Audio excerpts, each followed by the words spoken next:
अस्सलामुअलैकुम, मैं मोहम्मद अवैस आपसे मुखातिब हूँ। आज की इस वीडियो में रिव्यू करूँगा लिंकोसिन कैप्सूल्स का। तो लिंकोसिन कैप्सूल फॉर्म, इंजेक्शन फॉर्म और सिरप फॉर्म तीनों फॉर्म में अवेलेबल होता है। लेकिन आज हम लोग बात करेंगे लिंकोसिन कैप्सूल्स के हवाले से।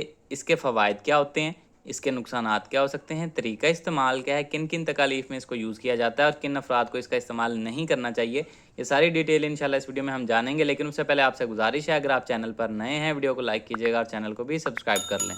तो चलते हैं अपने टॉपिक की तरफ। तो ब्रांड नेम है लिंकोसिन और पी फाइजर फार्मा बना रही है, अच्छी अद्वियात बनाते हैं, मल्टीनेशनल फार्मा है। 266 रुपये में आपको 12 कैप्सूल्स के पैक में ये अवेलेबल है पाकिस्तानी मार्केट में।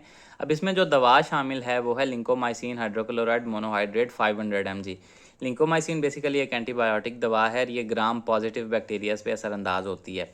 अब जिस कंडीशन में इसका सबसे ज़्यादा इस्तेमाल किया जाता है उसमें पहले नंबर पे आ जाते हैं डेंटल इन्फेक्शन, यानी कि दांत दाढ़ के या मसूड़े का कोई इन्फेक्शन, वहाँ पे कोई रेशा बन जाता है, पस बन जाती है, वहाँ पे कोई गिल्टी रेशे की बन जाती है, या वैसे कोई दांत का इन्फेक्शन हो जाता है तो उसको ट्रीट करने के लिए इसका इस्तेमाल करवाया जाता है। या अगर आपकी कोई डेंटल सर्जरी हो और उसके बाद इन्फेक्शन से बचाना मकसद हो तो वहाँ पर भी बाज़ औक़ात इसका इस्तेमाल डॉक्टर्स करवाते हैं एहतियाती तौर पर भी।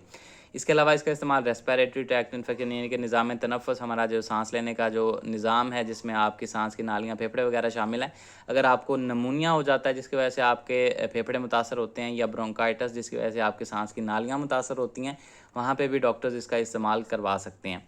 इसके अलावा skin and soft tissue infection, यानी कि अगर आपको कोई जल्द का इन्फेक्शन हो जाता है, यानी कि कोई फिंसी फोड़ा वगैरह या बॉयल्स आ जाते हैं, एब्सेसिस वगैरह आ जाती हैं, रेशे या पस से भरी हुई गिल्टियाँ बन जाती हैं, तो ऐसी कंडीशंस में भी इसका इस्तेमाल किया जाता है। अगर आपको कोई ज़ख़म हो गया, वो ख़राब हो गया, या उसको ख़राबी से इन्फेक्शन से बचाना मकसद हो, तो वहाँ पे भी डॉक्टर्स अक्सर इसका इस्तेमाल करवा सकते हैं स्किन के किसी भी इन्फेक्शन को ट्रीट करने के लिए।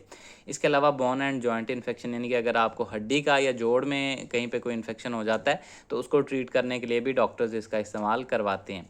इसके अलावा सेप्टिसीमिया, यानी कि इसमें आपके सीवियर ब्लड स्ट्रीम इन्फेक्शन हो जाता है, खून में शदीद इन्फेक्शन हो जाता है, तो उसमें भी इसका इस्तेमाल करवाया जा सकता है। इसके अलावा भी कुछ कंडीशंस में इसका इस्तेमाल करवाया जाता है, लेकिन जो मेन यूजेस हैं वो मैंने आपको बता दिए। अब बात कर लेते हैं इसके नुकसानात की। तो नुकसानात में आपको लूज़ मोशन, डायरिया हो सकता है, उल्टी मतली की कैफियत हो सकती है, मैदे में दर्द हो सकता है, जिस्म पे कोई रैश या एलर्जी हो सकती है, ये कॉमन साइड इफ़ेक्ट्स हैं। लेकिन अगर आपको इसके साथ कोई सीवियर एलर्जिक रिएक्शन आए, यानी कि अगर आपकी जिल्द ख़राब होना स्टार्ट हो जाए, पीलिंग होना स्टार्ट हो जाए, जिल्द उतरना स्टार्ट या गलना सड़ना स्टार्ट हो जाती है, तो ऐसी कंडीशन में आपने इसका दोबारा इस्तेमाल नहीं करना, हो सकता है कि आप इससे एलर्जिक हों।